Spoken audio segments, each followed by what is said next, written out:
भारत के आईएनएस विक्रांत ने आते ही मचा दी तबाही। भारत का आईएनएस विक्रांत बना चीन के गले की हड्डी। दुनिया के 4 सबसे शक्तिशाली देशों में शामिल हुआ भारत ने चीन की बराबरी की। चीन को लगी मिर्ची। जी हां दोस्तों, भारत का अपनी नौसेना का आईएनएस विक्रांत विमान वाहक युद्धपोत पूरी दुनिया में तहलका मचा दिया है। और दोस्तों, भारत के इस कदम से सबसे ज्यादा दिक्कतें चीन पाकिस्तान के लिए खड़ी हो गई है। जी हां दोस्तों, भारतीय नौसेना में दूसरा विमान वाहक पोत आईएनएस विक्रांत कमीशन हो चुका है। प्रधानमंत्री नरेंद्र मोदी की मौजूदगी में विक्रांत को भारतीय नौसेना में अब औपचारिक रूप से शामिल कर लिया गया है। दोस्तों, विक्रांत भारत में बना पहला स्वदेशी विमान वाहक युद्धपोत है। इसके साथ ही भारत उन चुनिंदा देशों की लिस्ट में शामिल हो गया है जिनके पास खुद का विमान वाहक पोत बनाने की क्षमता है।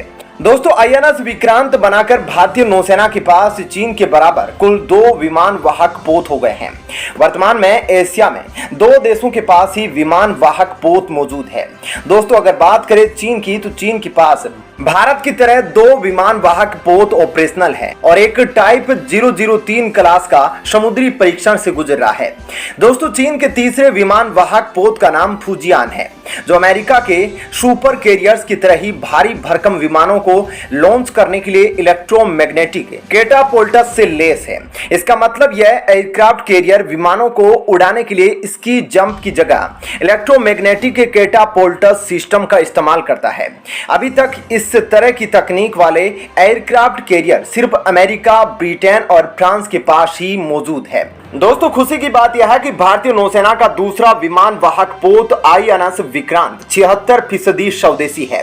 इस विमान वाहक पोत में 24% पुर्जे विदेशों से खरीद कर लगाए गए हैं। इनमें से कई रडार, वेपन सिस्टम और दूसरे उपकरण शामिल है। आईएनएस विक्रांत को बनाने के लिए स्टील भारत की स्वदेशी company steel authority of India ने बनाया है। आईएनएस विक्रांत के लिए कई वेपन सिस्टम और उपकरणों का निर्माण भारत की डीआरडीओ ने खुद किया है। इसमें डीआरडीओ का साथ naval design bureau, Bharat electricals limited, Bharat heavy electricals limited, private कंपनियां जैसे किर्लोस्कर, एल&टी, केल्ट्रॉन, जीआरएससी और वार्टसीला इंडिया ने भी अहम योगदान दिया है। आईएनएस विक्रांत का निर्माण कोचीन शिपयार्ड में स्वदेशी तकनीक से किया गया है। भारत के पहले विमान वाहक का नाम ही आईएनएस विक्रांत R11 ही था। उसी को श्रद्धांजलि देने के लिए इस विमान वाहक पोत का नाम विक्रांत रखा गया है। पुराना आईएनएस विक्रांत ब्रिटेन से खरीदा गया युद्धपोत था, जिसे भारतीय नौसेना में 4 मार्च 1961 में कमीशन किया गया था। दोस्तों, इस युद्धपोत ने 1971 के युद्ध में पाकिस्तान को नाको चने चबवा दिए थे। नया वाला आईएसी विक्रांत 262 मीटर लंबा और 62 मीटर चौड़ा है। इसका डिस्प्लेसमेंट 45,000 टन है। इस विमान पोत में 14 डेक है, जिनमें विमानों के अलावा 1700 से ज्यादा क्रू मेंबर को रखा जा सकता है। आईएनएस विक्रांत में बड़े आकार का मेस, जिम, अस्पताल के अलावा विमानों के छोटे मोटे मरम्मत के लिए सुविधाएं मौजूद है। दोस्तों, भारत का यह विमान वाहक पोत जो 2 पुराने चीन के युद्धपोत है, लियोनिंग और दूसरा शानडोंग, इन दोनों की टक्कर का है। दोस्तों, जहां चीन का पहला युद्धपोत लियोनिंग मात्र 40,000 टन वजनी है, वहीं भारत का आईएनएस विक्रांत 44,000 टन वजनी है। दोस्तों, जब भारत ने आईएनएस विक्रांत अपनी नौसेना को सौंपा, उसके बाद भारत के सभी मित्र देशों से भारत के लिए बहुत ही अच्छे संदेश है। जहां इजराइल ने भारत और इजराइल के संबंधों को लेकर कहा कि हम दोनों मिलकर डिफेंस में इसी तरह का काम कर दुश्मनों को चुनौती देते रहेंगे, वहीं दोस्तों रूस की तरफ से भी काफी बड़ा ऐलान किया गया। रूस ने कहा कि भारत का सैन्य रूप से मजबूत होना पूरी दुनिया के लिए सबसे अच्छा है। अब दोस्तों, रूस की तरफ से यह बयान सुनने के बाद चीन की कम्युनिस्ट सरकार में आग लग गई। भारत की सफलता को देख वे जल भुन बैठे। वहीं दोस्तों, अब भारत के दूसरे युद्धपोत को देख अब चीन सबसे घातक अमेरिका के बराबर युद्धपोत बनाने में लगा हुआ है, जिसका नाम है फूजियान। दोस्तों, चीनी फूजियान युद्धपोत का विस्थापन 80,000 टन से अधिक है।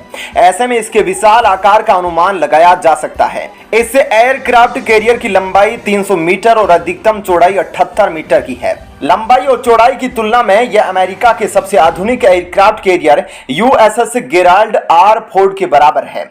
USS Gerald R Ford America का सबसे आधुनिक विमान वाहक पोत है।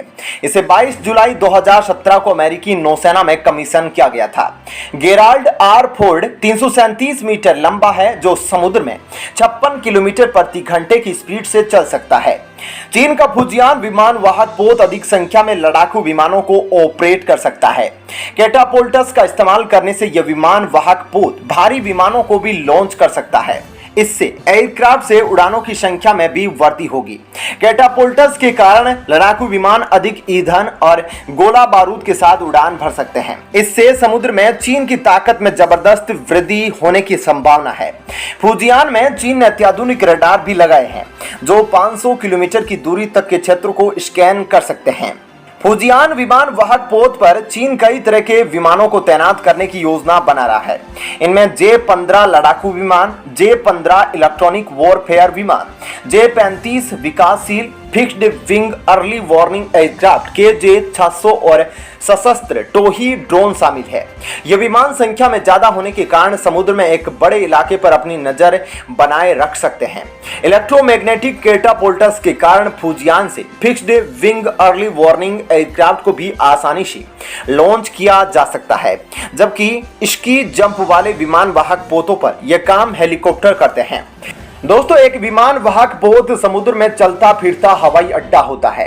यह एक ऐसा युद्ध पोत होता है जहां से विमानों को ऑपरेट किया जा सकता है।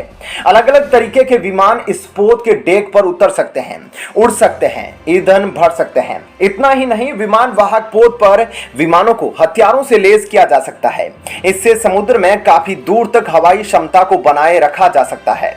इतना ही नहीं, दुश्मन के इलाके में नेवल ब्लॉकेज लगाने से भी विमान वाहक पोत बड़ा योगदान दे सकते हैं। 1971 के युद्ध में भारत ने आईएनएस विक्रांत के जरिए बंगाल की खाड़ी में नेवल ब्लॉकेज लगा दिया था। दोस्तों, आईएनएस विक्रांत 262 मीटर लंबा और 62 मीटर चौड़ा है। और दोस्तों, इस एयरक्राफ्ट में लगभग 1700 से ज्यादा क्रू रह सकता है, जिस कारण आईएनएस विक्रांत को चलता फिरता शहर बोला जा रहा है, क्योंकि यहाँ पर नौसेना के लिए हर प्रकार की व्यवस्थाएं हैं। अस्पताल से लेकर रहने की व्यवस्था तक सब इस युद्धपोत में शामिल है। लेकिन दोस्तों, अब भारत का लक्ष्य अपनी नौसेना को एक ब्लू क्लास नेवी बनाना है। दोस्तों, इस ब्लू क्लास नेवी में 4 कैटेगरी होती है। दोस्तों, पहली कैटेगरी में वे देश आते हैं या फिर उन देशों की नौसेना को शामिल किया जाता है जिनकी पहुंच दुनिया में हर जगह है, जैसे कि अमेरिका, जिसके पास लगभग 11 युद्धपोत है और 3 अभी निर्माण स्तर पर है। अब दोस्तों, ऐसे में अमेरिका यदि अपनी सुरक्षा के लिए 2 युद्धपोत भी रखे, तब भी वे अपने 2 युद्धपोत अंटार्कटिक महासागर, 2 युद्धपोत हिंद महासागर, 2 से 3 युद्धपोत प्रशांत महासागर में आसानी से निगरानी करने के लिए छोड़ सकता है। इसके बाद दोस्तों, ब्लू क्लास नेवी में जो सेकंड कैटेगरी आती है, उसमें आते हैं ब्रिटेन और फ्रांस, जिनके पास भी केवल 2 ही युद्धपोत है, लेकिन उनका क्षेत्रफल छोटा होने के कारण वे अपनी सुरक्षा के लिए रखते हैं और दूसरा किसी दूसरे देश या दूसरी जगह में स्थित करते हैं। जैसे कि ब्रिटेन और फ्रांस ने रूस के नजदीक अपने एक युद्धपोत को तैनात कर रखा है। वहीं दोस्तों, ब्लू क्लास नेवी की 3rd कैटेगरी में आते हैं चीन, भारत और रूस। हालांकि इनके पास भी 2 युद्धपोत है, लेकिन इनका क्षेत्रफल बहुत बड़ा है। ऐसे में यह युद्धपोत या फिर एक या तो अपनी सुरक्षा के लिए रखते हैं और दूसरा अपने आसपास के क्षेत्र के लिए रखते हैं, किसी दूसरी जगह या किसी दूसरे महासागर में नहीं भेजते। लेकिन दोस्तों, भारत का लक्ष्य तो ब्लू क्लास नेवी की 1st या 2nd कैटेगरी में आना है। दोस्तों, इसके लिए भारत अपना 3रा युद्धपोत बनाने जा रहा है। हालांकि दोस्तों, अभी तक इसकी औपचारिक घोषणा नहीं हुई है, लेकिन भारत सरकार चीन को टक्कर देने के लिए, क्योंकि चीन भी अब 3रा निर्माण फुजियान युद्धपोत लगभग बना ही चुका है। ऐसे में जल्द ही भारत सरकार 3रे युद्धपोत के निर्माण के लिए घोषणा कर सकती है। आपका इस खबर पर क्या कहना है, जरूर बताइएगा। धन्यवाद।